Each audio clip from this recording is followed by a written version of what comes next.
നമസ്കാരം വിനോദ്. നമസ്കാരം. നമസ്കാരം. നമ്മുടെ നിയമസഭാ മ്യൂസിയത്തിലേക്ക് അവിടുത്തെ ഷെൽഫിലേക്ക് സ്ഥലം പിടിക്കാനായിട്ട് ഇടവും ബുക്ക് ചെയ്തിരിക്കുന്ന 2-3 രാഷ്ട്രീയ കക്ഷികളുണ്ട്. രാഷ്ട്രീയ പാർട്ടികളുണ്ട്. ഓ അത് ശരി. പാർട്ടികൾ, അതായത് നമ്മുടെ കേരള കോൺഗ്രസ്സുകാർ.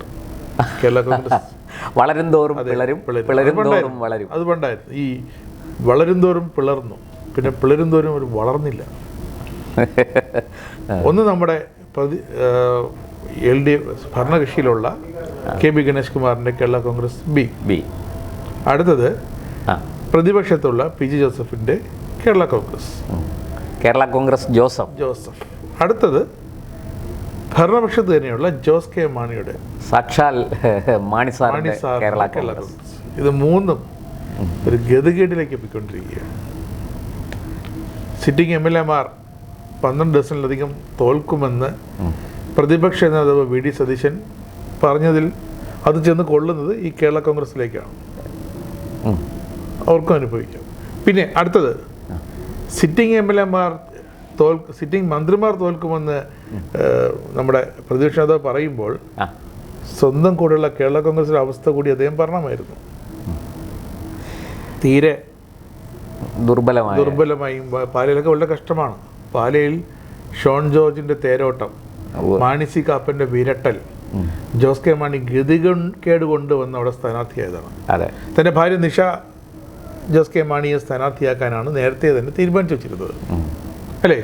പക്ഷെ അവിടെ റോഷി അഗസ്റ്റിൻ അവസാനം പാലം വലിച്ചു. റോഷി അഗസ്റ്റിൻ തുടക്കം തൊട്ടേ പാരയുമായിട്ട് നിൽക്കുകയായിരുന്നു എന്നാണ് പൊതുവെ മാധ്യമങ്ങളൊക്കെ പറയുന്നത്. ജോസ് കെ മാണിയുടെ മനസ്സ് അവിടെയും രാജേഷ് ജി പറഞ്ഞ ഒരു കാര്യം ശരിയാണ്.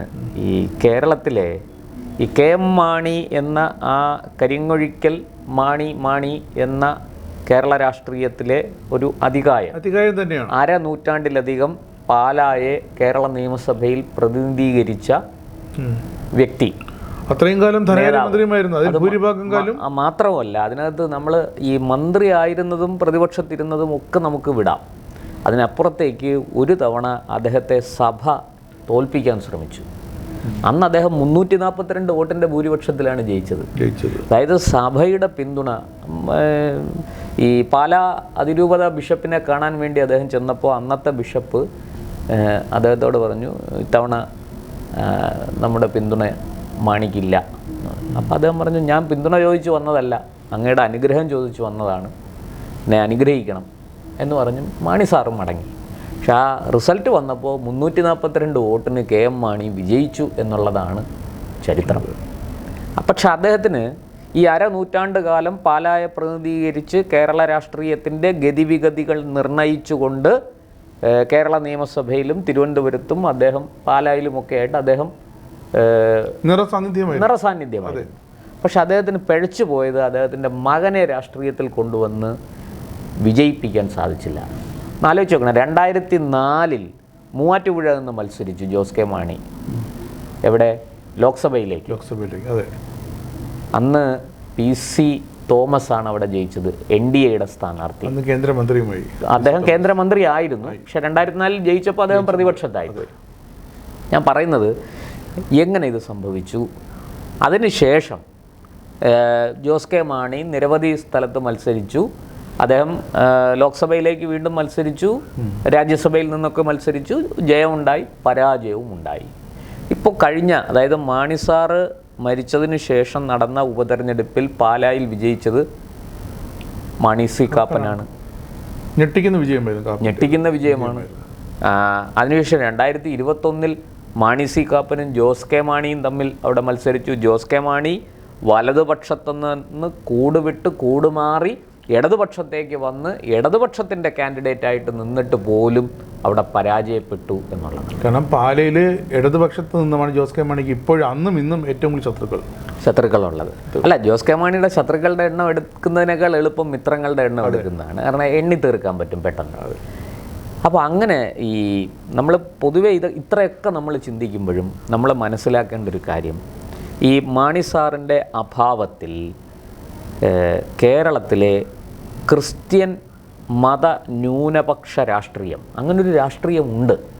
കാരണം സഭകൾക്ക് രാഷ്ട്രീയത്തിൽ താല്പര്യമുണ്ട്, അവരുടെ നോമിനികൾ വരണമെന്ന് അവർ ആഗ്രഹിക്കുന്നു. അങ്ങനെ ആഗ്രഹിച്ചതുകൊണ്ടാണ് ഓർത്തഡോക്സ് സഭ വാശി പിടിച്ച് ആറന്മുളയിൽ വീണ ജോർജിനെ മത്സരിപ്പിച്ച് വിജയിപ്പിച്ചത്.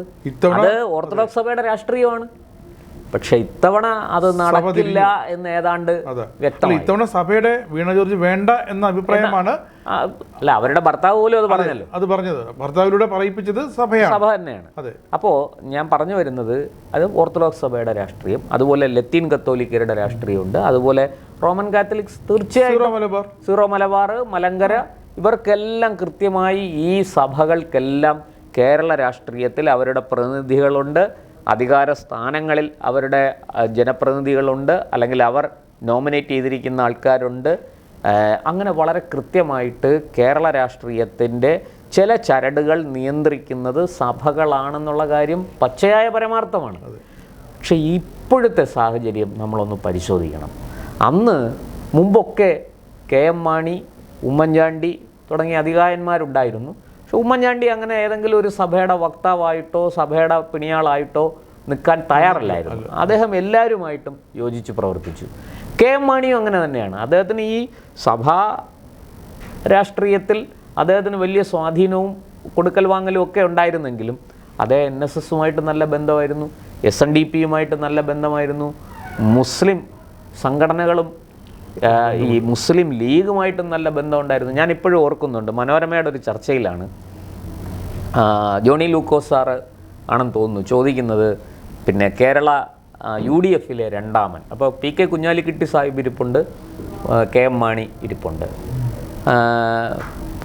ആരാണ് UDFിലെ രണ്ടാമൻ?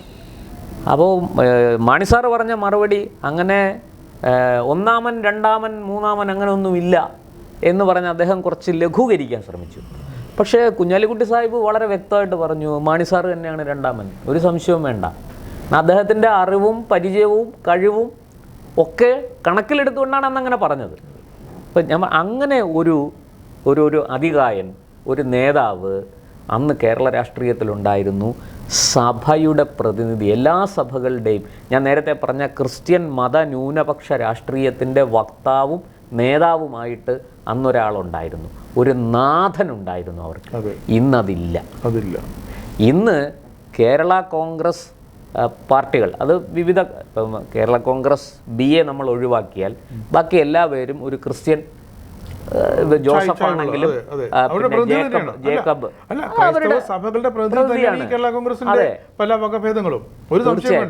അങ്ങനെ നിൽക്കുന്ന ആ ഒരു സഭാ താൽപ്പര്യ സംരക്ഷണ രാഷ്ട്രീയം, അതിൽ ഇന്ന് അവർക്കൊരു നാഥനില്ല.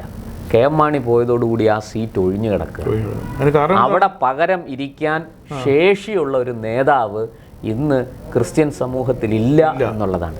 KM മാണി പോയി, ഉമ്മൻചാണ്ടി പോയി, പകരം ഒരാൾ അങ്ങോട്ടേക്ക് കടന്നു വന്നില്ല. AK ആന്റണിയെ അവർ ആ സ്ഥലത്തേക്ക് കാണുന്നുമില്ല. അപ്പോൾ ഇങ്ങനെ ഒരു സ്പേസ് അവിടെ ഒഴിഞ്ഞു കിടപ്പുണ്ട്. സത്യത്തിൽ ആ സ്പേസിലേക്കാണ് നരേന്ദ്രമോദിയും കൂട്ടരും വളരെ കൃത്യമായിട്ട് എൻ്റർ ചെയ്യാൻ ശ്രമിക്കുന്നത്.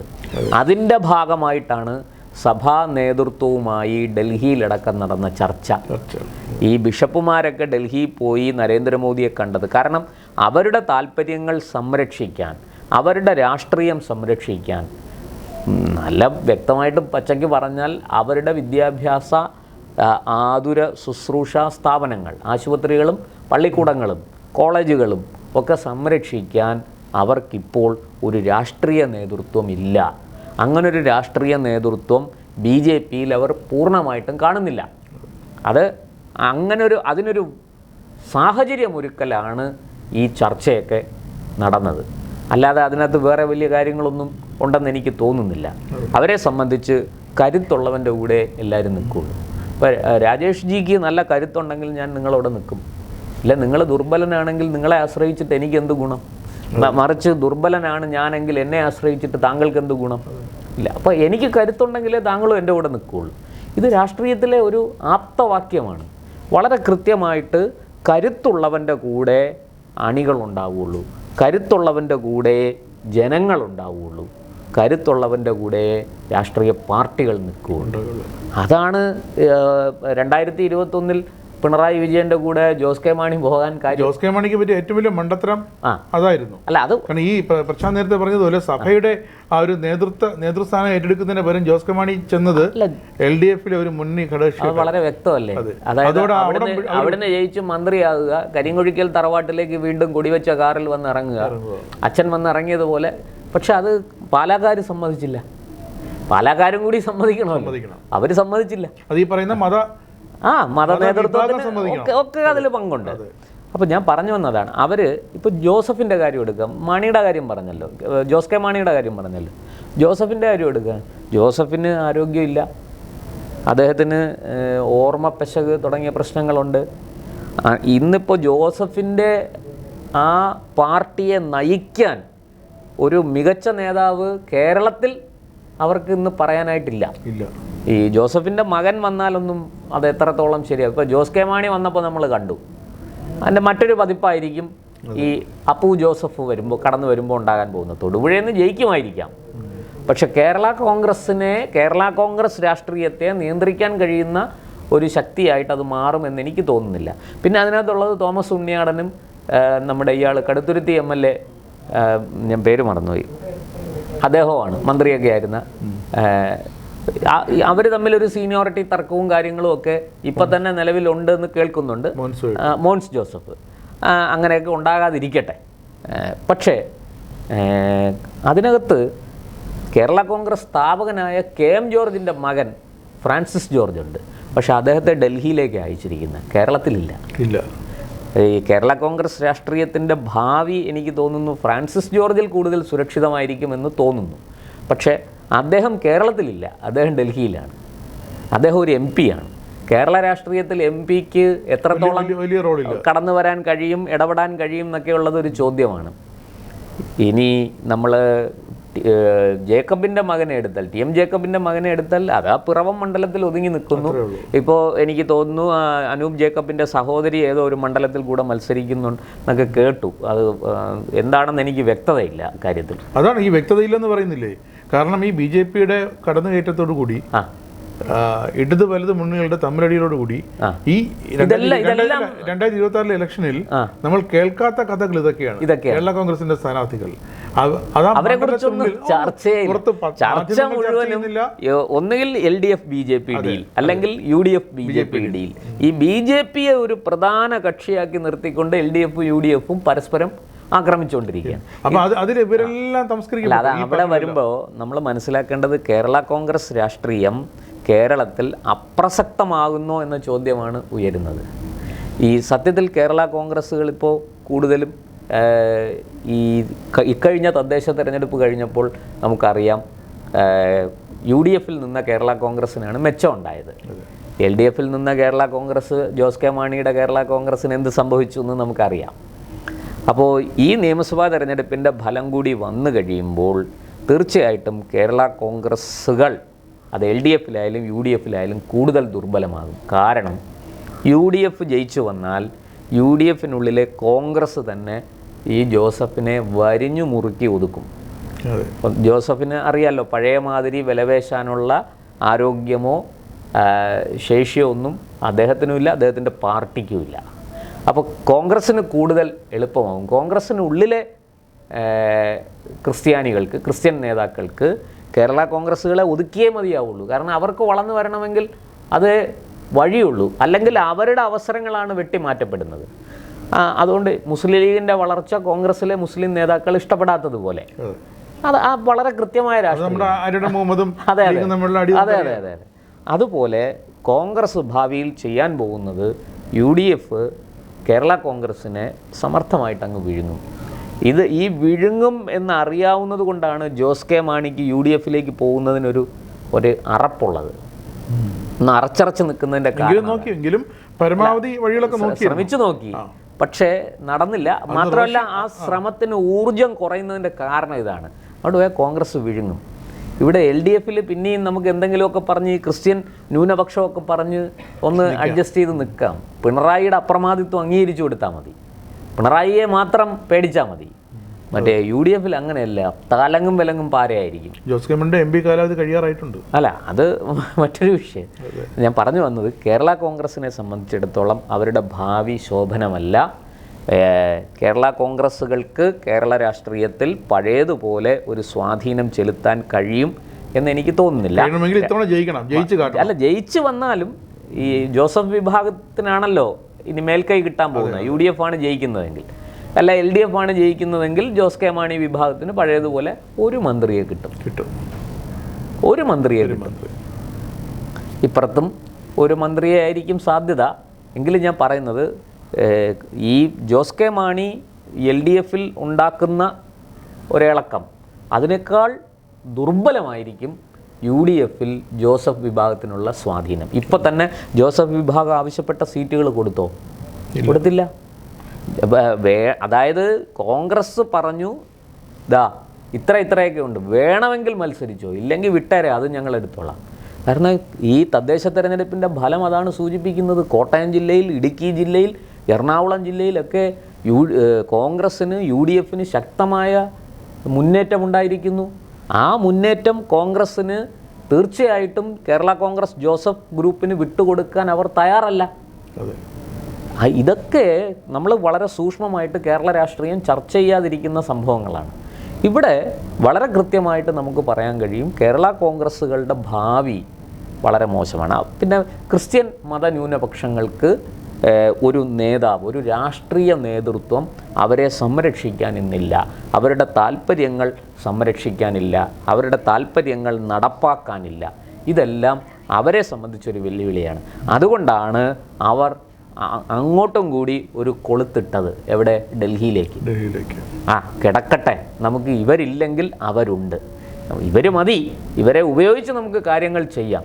ഇനി എപ്പോഴെങ്കിലും അതിന് തടസ്സം വന്നാൽ, അത് നടക്കാതെ വന്നാൽ നമുക്ക് അവിടെ പിടിക്കാം. മാത്രമല്ല, ഈ വിദേശ ഫണ്ടൊക്കെ വരുന്നത് അവിടെ പിടിക്കണമെങ്കിൽ പാലയിലും പൂഞ്ഞാറിലും ഒക്കെ അതിൻ്റെതായ റിസൾട്ട് ഉണ്ടാക്കി കൊടുക്കണം. അത് പിന്നെ പിടിക്കാൻ ആ റിസൾട്ട് ഉണ്ടാക്കി അങ്ങനെ റിസൾട്ട് ഉണ്ടാക്കി ബോധ്യപ്പെടുത്തിയാൽ മാത്രമേ ആ കൊളുത്ത് പ്രവർത്തിക്കുകയുള്ളൂ. ഇല്ലെങ്കിൽ ആ ചൂണ്ടയിൽ ആരും കൊത്തൂല. അതിനേക്കാളും വലിയ ചൂണ്ടയായിട്ടാണ് അവിടെ ആളിരിക്കുന്നത്.